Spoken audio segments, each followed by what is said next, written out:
서해안에 주목을 해야 되는지 모르시는 분들이 많으세요. 그리고 왜 인천이 뜨고 있고 또 평택 쪽으로 대기업이 이동을 하고 있고 송도를 왜 많이 개발을 하고 있고 또 국제 업무지구를 만드는 이유들, 새만금을 개발하는 이유, 그리고 왜 당진이 뜨고 있는지. 근데 이런 것들을 사실은 많은 분들이 이걸 잘 모르셔가지고 좀 오늘 준비를 좀 했어요. 근데 들어보시면은 나중에 추후 좀 투자에 큰 포인트가 되실 수 있다라고 생각이 되고 있고, 우선적으로 부동산은 과거를 알고 현재를 알면 미래가 보인다라고 하죠.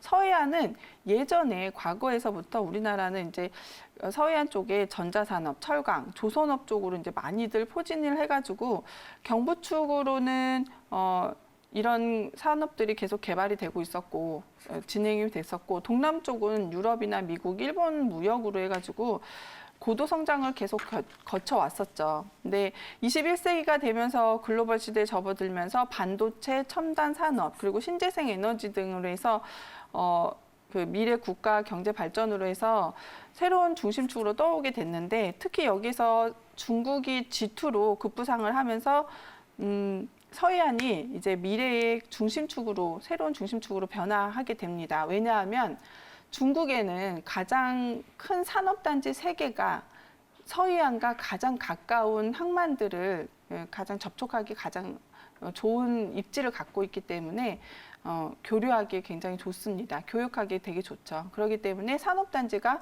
서해안 쪽 그리고 중국은 항만 쪽으로 많이 개발이 되는 가장 큰 이유들이죠.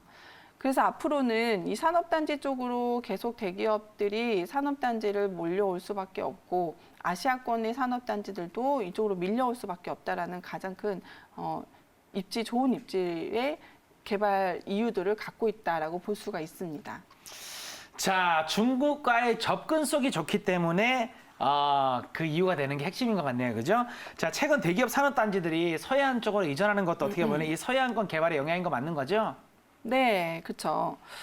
그리고 이 서해안 개발에서 가장 또 중요한 게 있어요. 이런 서해안 개발로 인해서 철도, 네네. 도로 이것도 사실 중국과 같이 연결을 해가지고 개발을 하고 있는데 잠깐 화면을 좀 보시면은 좀 준비한 화면이 있는데 중국의 횡단철도들을 지금 준비하고 있는 과정들이 있는데 이것들을 보면은 서해안 축의 철도와 도로들을 연결을 하고 중국과도 연결이 되고 또 중국은 산업단지들과 함께 큼직하게 연결되면은 사슬 모양의 철도와 도로들이 연결이 됩니다. 그래서 앞으로는 도로와 철도들로 물류를 교환을 하고 또 혹은 교육을 할 수 있도록 만들어지고 또 항만으로도 만들어지는 이유들.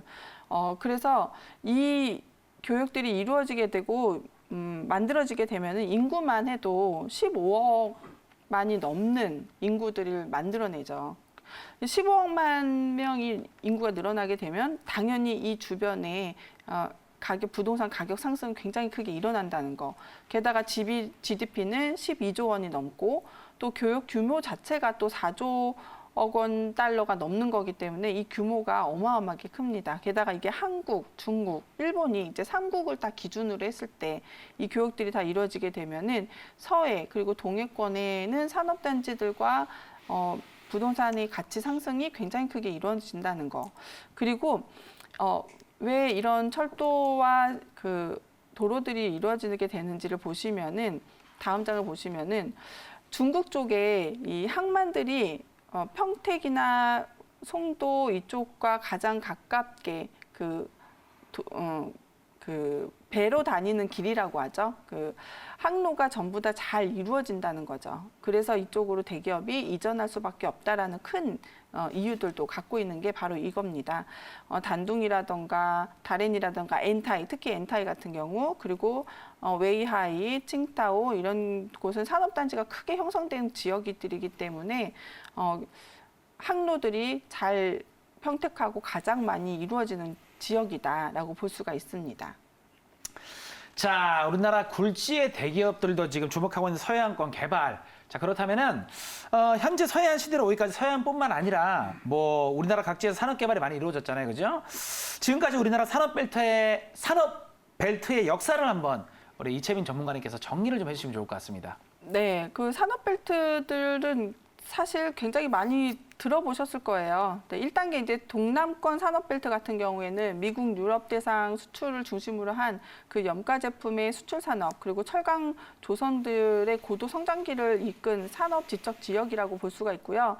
2단계가 이제 경부 산업벨트죠. 바로 조선이라던가 뭐 그런 산업들이 많이 이루어졌던 곳. 그래서 서울에서부터 수원, 대전, 대구, 울산, 부산 이르는 곳이 산업 지적 벨트로 전자산업들을 많이들 이루어졌고 조선 산업들이 많이 이루어졌던 그런 벨트입니다. 왜냐하면 수출을 빨리빨리 이루어져야 되고 또 자재 같은 거는 수입을 빨리 이루어져서 진행을 해야 되기 때문에, 그러니까 생산을 계속 해야 되기 때문에 그런 부분들이었고, 또 서해안의 신산업 벨트라고 해서 환황의 경제권 지역이 이제 제휴를 통해서 향후 한국 경제를 견인하는 새로운 산업에 태동이 되는 발전되는 그런 지역이라고 볼 수가 있는데, 이런 곳이 바로 인천, 그리고 평택, 새만금, 그 당진 이쪽 주변이라고 보실 수가 있습니다. 네. 자, 동남권 산업벨트를 시작으로 경부 산업벨트를 지나 지금 서해안 신산업벨트까지 도달을 했네요. 그죠? 자, 이렇게 우리나라 산업벨트의 발전 과정까지 한번 만나봤고요. 그렇다면은 이 서해안 개발을 통해서 어떤 걸 얻고자 하는지, 또 어떤 걸 얻을 수 있는지 그 비전과 목표를 한번 말씀해 주시면 좋을 것 같습니다. 네, 사실 이런 부분들은요, 중국하고 우리나라하고 어떤 일부적인 게 거의 다 이제 협력이 다 이루어진 상태예요. 그래서 지식, 첨단 산업, 복합 벨트라 해서 국제 비즈니스, 첨단 기술, 생태 관광 등에서 4차 신산업 성장 벨트가 이제 기반 구축이 이루어지는 상태인데, 지도를 보시면은 신의주, 그리고 평양, 개성, 서울, 인천, 그래서 평택, 그리고 전남, 목포까지 해서 연결이 되면서 산둥성까지 이렇게 삼각형으로 연결이 되죠. 그래서 지금 평화벨트 구축이라던가 그 강화도 쪽으로 해서 산업단지 형성되고 그쪽에 도로를 구축하는 일들, 그리고 철도를 하는 곳, 그 강화도를 중심으로 도로라던가 거기에 그 평화벨트 구축하는 이유들도 바로 이것과 모두 다 연관이 되어 있다라고 보시면 돼요. 그것도 그렇고 서해안권 개발 목표 같은 경우에는 지식과 기술 융합이 된 동북아 첨단 산업 거점을 육성을 하겠다는 건데, 이걸로 인해서 여러 가지 법안들도 새로 발의가 됐고 또 이제 공포가 될 예정이고, 또 이로 인해서 이 주변으로 외국인 산업단지들이 들어오거나 외국인 기업체들이 들어오게 되면은 혜택도 참 여러 가지로 많이 줘요. 법인세를 감면한다던가 아니 혹은 지원을 해준다던가 뭐 이런 여러 가지들이 있기 때문에 계속적으로 외국에서도 계속 들어올 수밖에 없는 그런 혜택들이라고 볼 수가 있죠.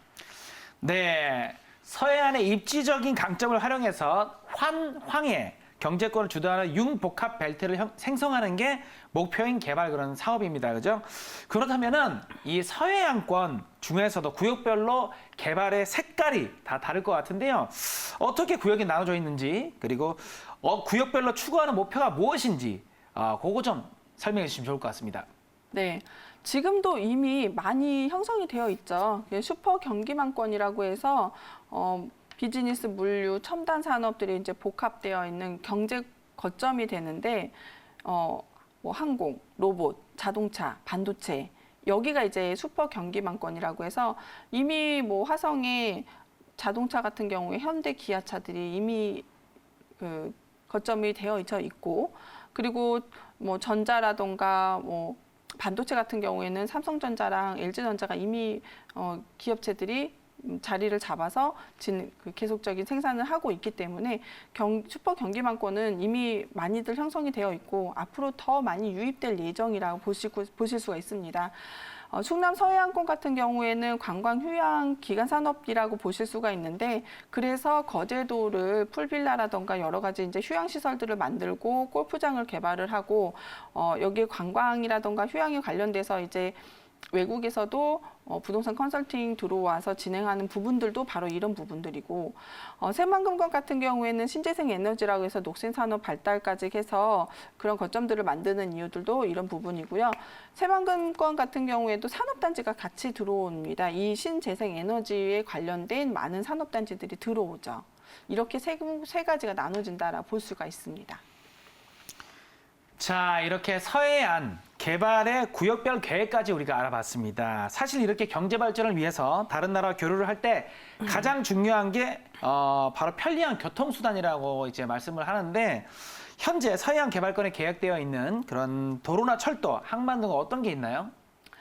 우선 중국하고 협의된 거는 이제 중국의 횡단철도들, 이런 게 이제 만주철도, 중국 횡단철도들이 이제 연결이 되어 있고, 우리나라에서는 신의주부터 해서 평양을 거쳐 개성을 지나서 그 강화도를 지나 서울까지 오는 이 경의선이 또 예정이 되어 있고, 그거 말고도 이제 만포선이 또 그 만포에서부터 평양까지 내려오는 철도. 이거 외에도 남양에서부터 그 함흥을 지나서 강릉을 지나서 동해선이 쭉 연결이 됩니다.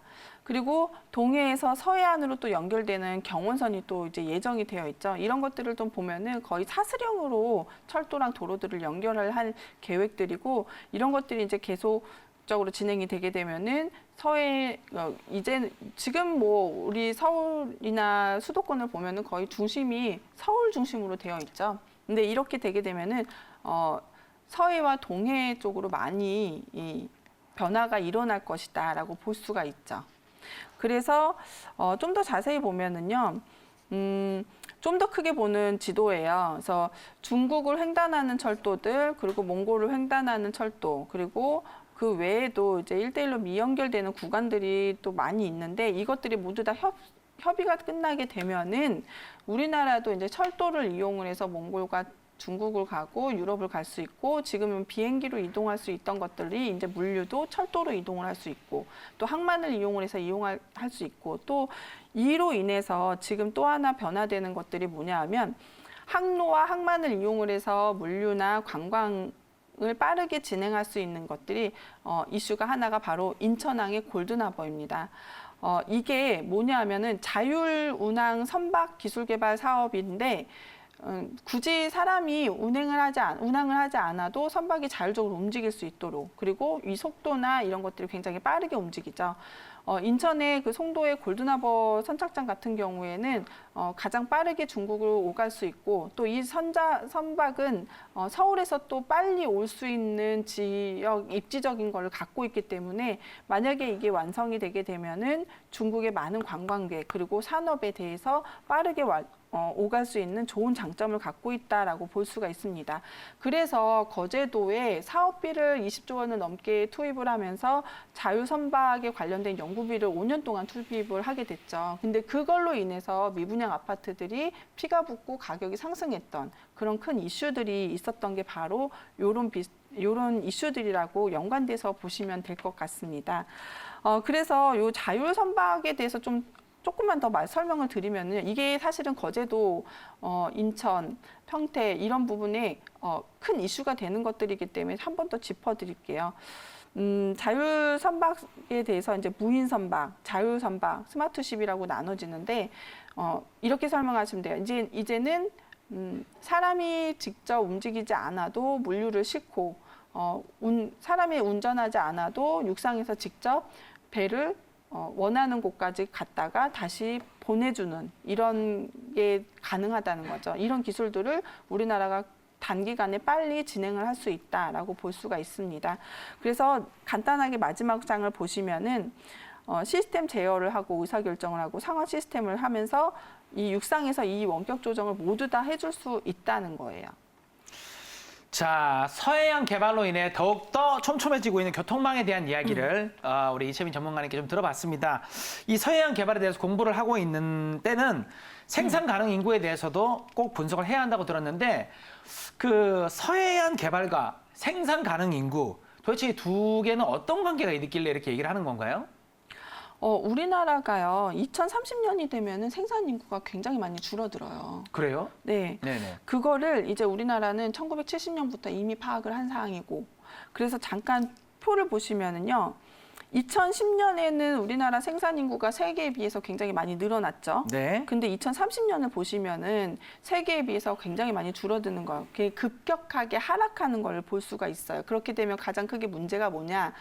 공사비에 투입되는 인력 비용이 지금은 뭐 1일 26만 원, 30만 원까지 였던 것들이 이제는 60만 원, 70만 원이 될 수 있어요. 인력 비용이. 그러면 산업단지에 투입되는 생산 인구의 월급은 얼마나 높아질지 예상이 되죠. 그렇죠. 그러면 이제는 우리는 생산 인구를 어떻게 유입을 해야 되느냐? 난민법을 개정을 해서 아시아권이 이 시기가 되면은 생산 인구가 크게 상승하기 때문에 아시아권에서 생산 인구를 끌어들여서 산업단지에 투입을 시키고, 이 산업단지에 투입된 생산 인구들이 우리나라에 다시 한번 경제권을 일으키기 위해서 지출을 할 수 있는 시스템을 또 만들어야 되는 것들이 바로 난민법이라던가 여러 가지 방법들을 바꿔나가는 것들이죠. 그래서 이게 굉장히 중요한 사항이에요. 그래서 저는 사실 우리나라의 임대료가 앞으로 더 크게 상승할 수 있는 뭐 텀이라고 해야 되나? 포인트가 요 시점이라고 생각을 해요. 홍콩의 임대료가 한 평당 20만 원이 넘는데 우리나라는 지금 현재 한 평당 2만 원밖에 안 돼요. 그럼 앞으로 10배가 우리나라도 오를 수 있다. 그리고 지금 현재 홍콩이 그 국가보안법에 대해서 혼란을 많이 일어나잖아요. 다민족 국가에다가 많은 경제적인 외국 기업들이 와서 활성화가 되고 있는데 우리나라도 금방 그렇게 될 수 있는 시스템을 지금 구축을 하고 있다라고 볼 수가 있죠. 그래서 지금 현재 GTX를 만드는 이유, 또 많은 도로들을 2030년 계획 도로들을 많이 만드는 이유들, 이런 것들이 다 개발이 되고 나면은 홍콩보다 더 다민족 국가의 경제 발전이 크게 될 수 있는 그런 나라로 시스템을 바꿀 수 있는 나라가 되지 않을까라는 예상을 좀 해봅니다. 이런 여러 가지 큼직한 계획들을 봤을 때요. 네, 좋습니다. 자, 그렇다면은 이 서해안 시대에 가장 주목해야 할 지역, 그러니까 다시 말해서 중국과 교류하기에 가장 유리한 대표적인 지역은 어디라고 우리 전문가님께서 보시나요? 네, 사실 코스트코, 신세계백화점, 막 이런 대형 백화점들은 왜 인구가 크게 밀집되어 있고 수요가 많은 곳으로 이전을 할까요? 글쎄요. 매출이 좋아지기 때문이겠죠. 그거 당연하죠, 그건. 네. 예. 그런데 그럼 이렇게 생각해 보죠. 대기업들은 왜 서해안으로 계속적인 큰 산업단지를 이전을 할까요? 매출이 좋아져야 되니까. 그렇죠. 그러면은 산업단지를 이전하는 곳이 바로 대부분 어디냐? 인천, 송도, 청라, 그리고 평택, 당진. 이쪽 주변들이 굉장히 사실 핫하다고 볼 수 있죠. 지금은 저평가되어 있지만 향후 이런 시스템들이 구축되게 되면은 가치적으로는 크게 상승할 수밖에 없다. 신도시가 1년부터 3년까지 상승했다가 다시 한번 7년까지 하락했다. 다시 한번 상승하는 이유들이 바로 이 인프라가 다 구성이 되게 되면은 한 번 더 크게 상승하는 이유들이죠.